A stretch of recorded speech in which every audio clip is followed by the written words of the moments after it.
नमस्कार, स्वागत है आप सभी का। आप देख रहे हैं न्यूज इंडिया। मैं हूं आपके साथ गीतू चौहान और आपको सीधे ले चलते उत्तराखंड, जहां पर सीएम धामी ध्वजारोहण कर रहे हैं।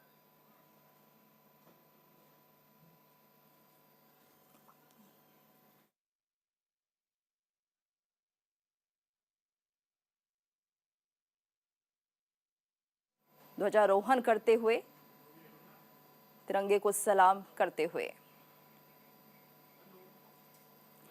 और सीएम योगी आदित्यनाथ क्या कुछ कह रहे हैं, आइए आपको वो भी सुनवाते हैं।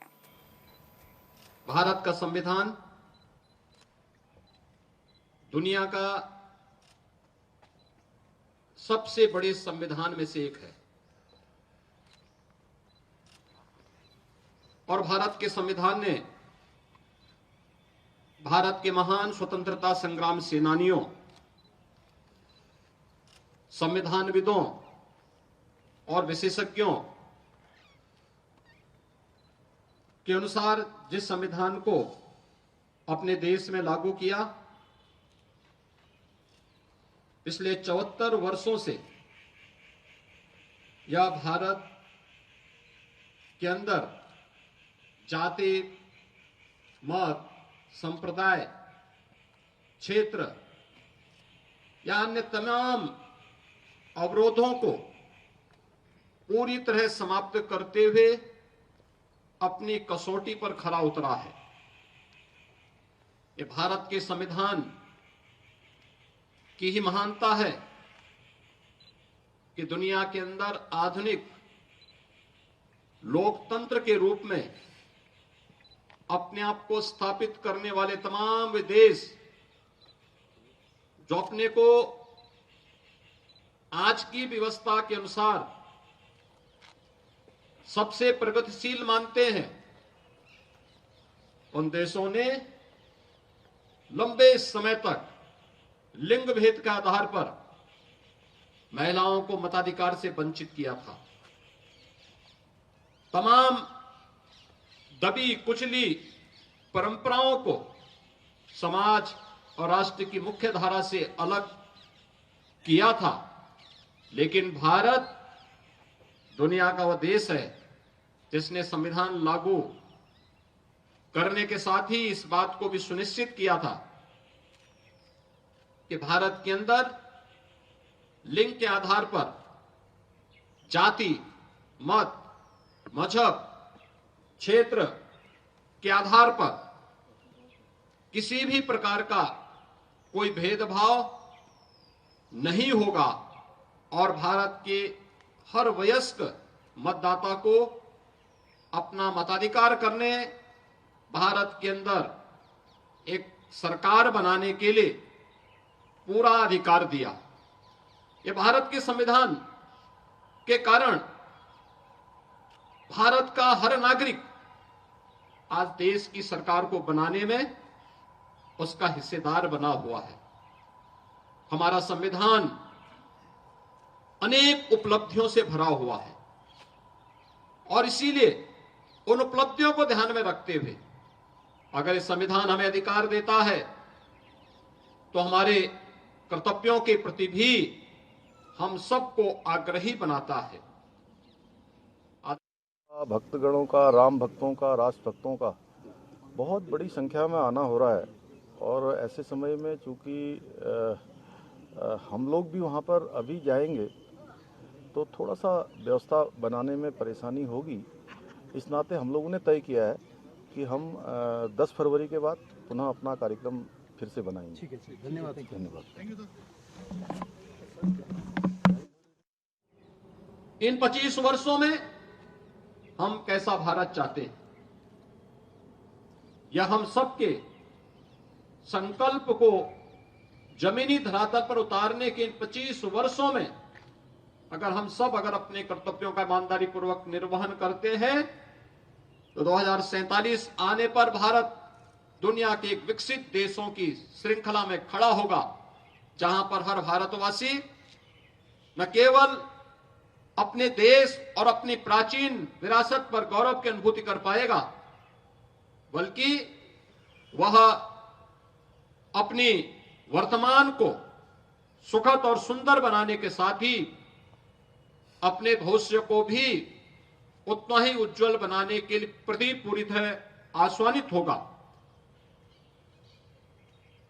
आजादी के अमृत महोत्सव वर्ष में जो संकल्प था, आज यह वर्ष देश की संविधान को लागू करने का अमृत महोत्सव है। इस अमृत महोत्सव वर्ष पर जब देश का संविधान लागू हुआ था, हम सबको इस बारे में ध्यान रखना होगा कि संविधान हमारा सर्वोपरि है और संविधान हमें एक ही बात के लिए आग्रही बनाता है कि हम सबका जो भी कार्य हो वह देश के लिए हो, हर काम देश के नाम। अगर हम देश के प्रति अपने इस दुनिया के सबसे प्राचीनतम राष्ट्र के प्रति अपनी श्रद्धा और सम्मान के भाव को व्यक्त करते हैं, हर व्यक्ति, हर जाति, हर मत, हर मजहब, हर संप्रदाय इस देश के अंदर अपने आप को सुरक्षित महसूस करेगा।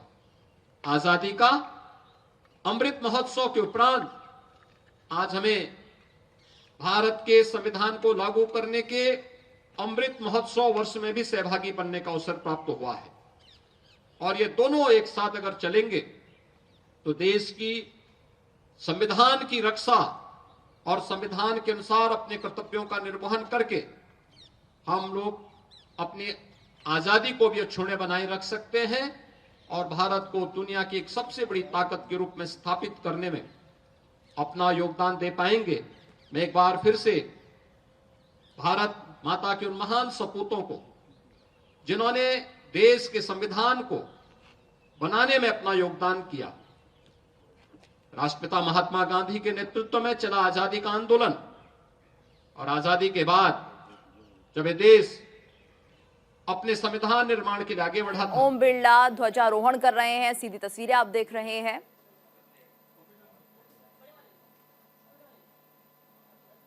लोकसभा स्पीकर ओम बिरला ध्वजारोहण करते हुए 75 साल और गणतंत्र जिस तरह से बेमिसाल अपनी 75वीं वर्षगांठ मना रहा है, ये तस्वीरें हम आपको दिखा रहे हैं। लोकसभा स्पीकर ओम बिरला ध्वजारोहण कर रहे हैं और ध्वजारोहण करने के बाद यहाँ पर परेड की सलामी भी वो ले रहे हैं। सीधी तस्वीरें आप देख रहे हैं, ध्वजारोहण करते हुए ओम बिरला लोकसभा स्पीकर।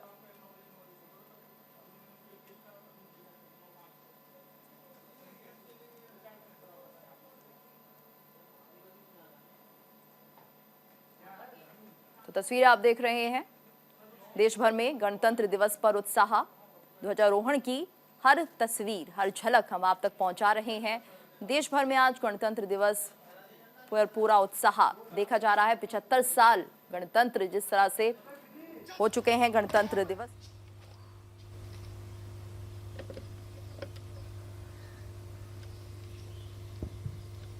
नमन कर रहा है और ध्वजारोहण करते हुए लोकसभा स्पीकर ओम बिरला को आप देख रहे थे। ये तस्वीरें आप देख सकते हैं। वहीं दूसरी तस्वीर, कर्तव्य पथ पर भारतीय सेना अपने पराक्रम का जलवा बिखेरती हुई। देश भर में गणतंत्र दिवस पर उत्साह है। आज देश 75वां गणतंत्र दिवस मना रहा है। तो तस्वीरें आप देख रहे हैं, ये तमाम तस्वीरें हम आप तक पहुंचा रहे हैं। सीएम योगी आदित्यनाथ भी अब से कुछ देर पहले यहां पर संबोधित कर रहे थे और उसके बाद अब देश भर में गणतंत्र दिवस की धूम जिस तरह से देखी जा रही है, तो पूरा उत्साह गणतंत्र दिवस पर 75वां वर्ष गणतंत्र दिवस का। और दूसरी तस्वीर आप देख सकते हैं, परेड की सलामी भी ली जा रही है। वहीं कर्तव्य पथ पर भारतीय सेना अपने शौर्य पराक्रम को दर्शाती हुई ओम बिरला सम्मानित कर रहे हैं।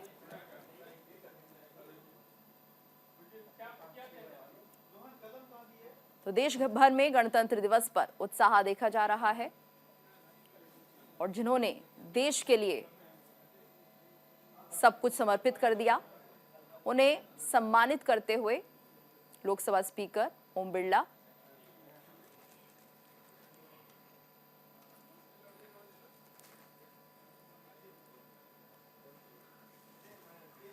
तो 75वां गणतंत्र दिवस देश आज मना रहा है। एक तरफ कर्तव्य पथ पर भारतीय सेना का जलवा, तो दूसरी तरफ ये तस्वीरें।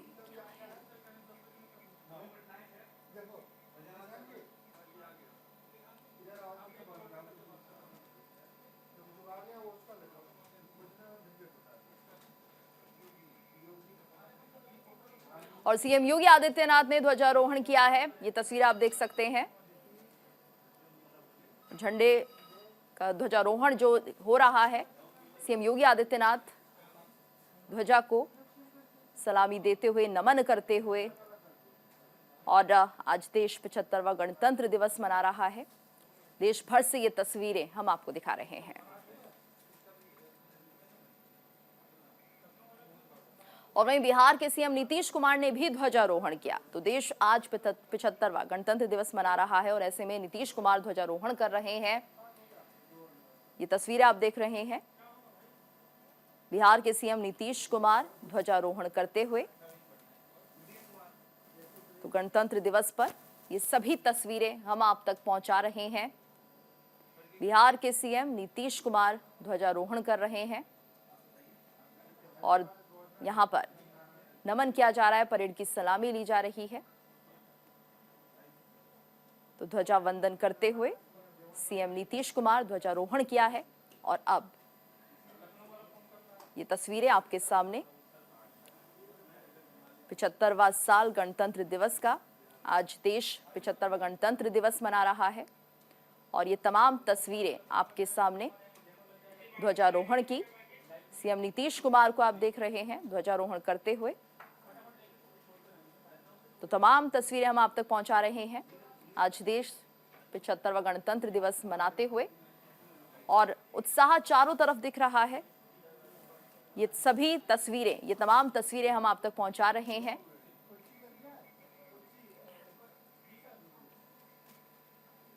और वहीं बिहार में की अगर हम बात करते हैं तो यहां पर सियासी उठापटक तेज हो गया है। खेमा मजबूत करने में जुटा लालू कैंप, 8 और विधायकों को साधने की कवायद।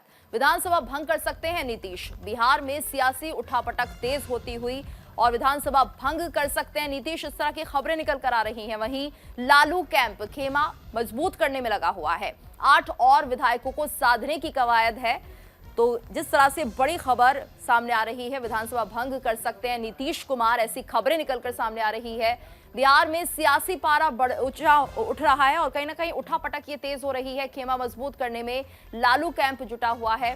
विधानसभा भंग कर सकते हैं नीतीश कुमार, 8 और विधायकों को साधने की कवायद कर रहे हैं लालू यादव। विधानसभा भंग करने की खबरें भी सामने निकल कर आ रही है, यानी बिहार में सियासी हलचल काफी तेज हो गई है। सियासी पारा बढ़ता हुआ बिहार में दिख रहा है और इसे लेकर कहीं ना कहीं यहां पर मैनेज करने की कोशिश की जा रही है। और इस वक्त हमारे साथ संवाददाता राजीव मोहन भी जुड़ गए हैं। राजीव, तो क्या माना जाए, सर्दी ज्यादा है लेकिन बिहार में सियासी उठापटक तेज और पारा बढ़ता हुआ? जी बिल्कुल सही कहा आपने कि बिहार में एक तरफ जो है ठंड कहर पर पा रही है, लेकिन राजनीतिक पारा जो है बढ़ता जा रहा है और बिहार का राजनीतिक तापमान बढ़ा हुआ है। देखिए, इसमें चर्चा करने वाली बात है कि किस तरह से बिहार में जो है एक तरह से कह सकते हैं कि राजनीतिक संकट पैदा होने की स्थिति आ गई है। चर्चा बहुत सारे हो रहे हैं, उसमें ये कहना होगा कि नीतीश कुमार के सामने अब विकल्प क्या है। तो विकल्प के तौर पर ये देखा जाए तो नीतीश कुमार इस्तीफा दे सकते हैं। इस्तीफा देने के साथ वो विधानसभा भंग करने को सिफारिश कर सकते हैं, लेकिन उनके पास एक और विकल्प है कि वो फिर से नई सरकार का गठन कर सकते हैं और नई सरकार का गठन करने के लिए वो एनडीए का सहारा ले सकते हैं, यानी भाजपा का अगर वो सहारा लेते हैं तो बिहार में फिर से एक नई सरकार बन जाएगी नीतीश कुमार के नेतृत्व में। लेकिन ये सब कुछ इतना आसान नहीं है।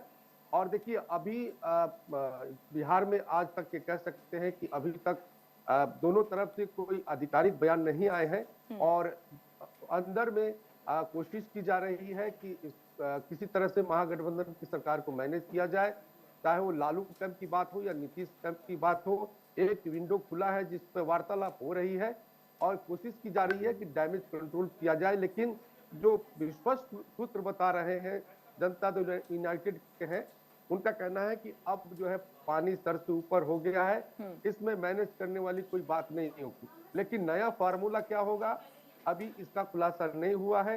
लेकिन जिस तरह से कल से लेके आज तक जो राजनीतिक जो घटनाक्रम हुई है और उसमें जो भाजपा जिस तरह से एग्रेसिव होकर बैठकें कर रही है, या जनता दल यूनाइटेड ने बैठक की है, या फिर राष्ट्रीय जनता दल अपने नेताओं के साथ बैठक की है, और उनमें से जो ठंड की बातें आई है उससे यही लगता है कि कोई नया फार्मूले पर जरूर चल रहा है। और माना जा रहा है कि कल यानी 27 जनवरी बिहार के लिए बहुत ही अहम दिन होगा। उस दिन नीतीश कुमार उस दिन क्या एक्शन लेते हैं वो बड़ा अहम है। नीतीश कुमार का फैसले पर सभी की निगाहें टिकी है। उनका बयान क्या आता है, क्या वो राज्यपाल के पास पहुंचते हैं और नई सरकार बनाने का दावा पेश करते हैं, या विधानसभा भंग करने की सिफारिश करते हैं, इस पर तमाम लोगों की निगाहें टिकी है। लेकिन इसका फार्मूला क्या होगा, उस फार्मूले पर भाजपा भी अपने स्तर से तैयारी कर रही है कि अगर नीतीश कुमार को फिर से लाया जाए, फिर से उनके साथ सरकार बनाई जाए, तो क्या फार्मूला होगा।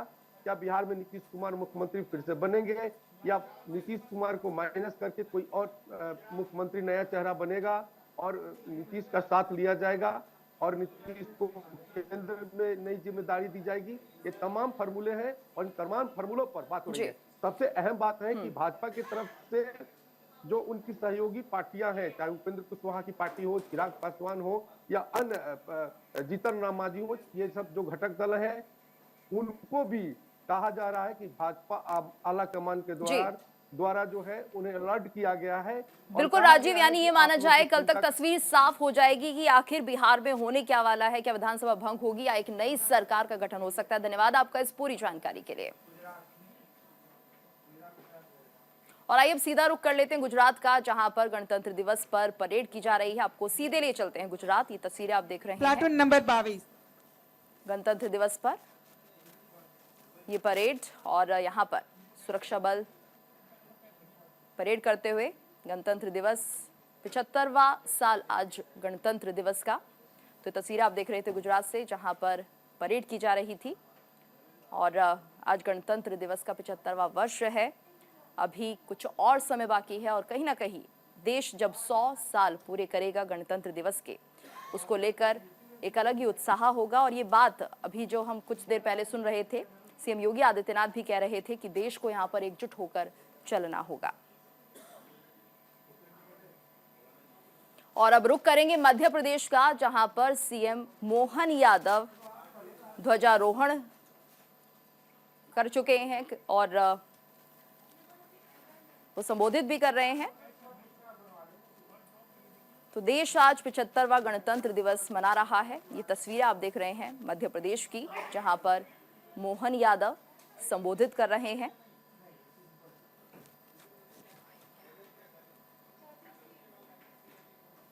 स्वामी विवेकानंद की जन्म जयंती के अवसर पर अर्जुन पुरस्कार विजेता और अंतर्राष्ट्रीय खिलाड़ियों को सम्मानित किया गया है।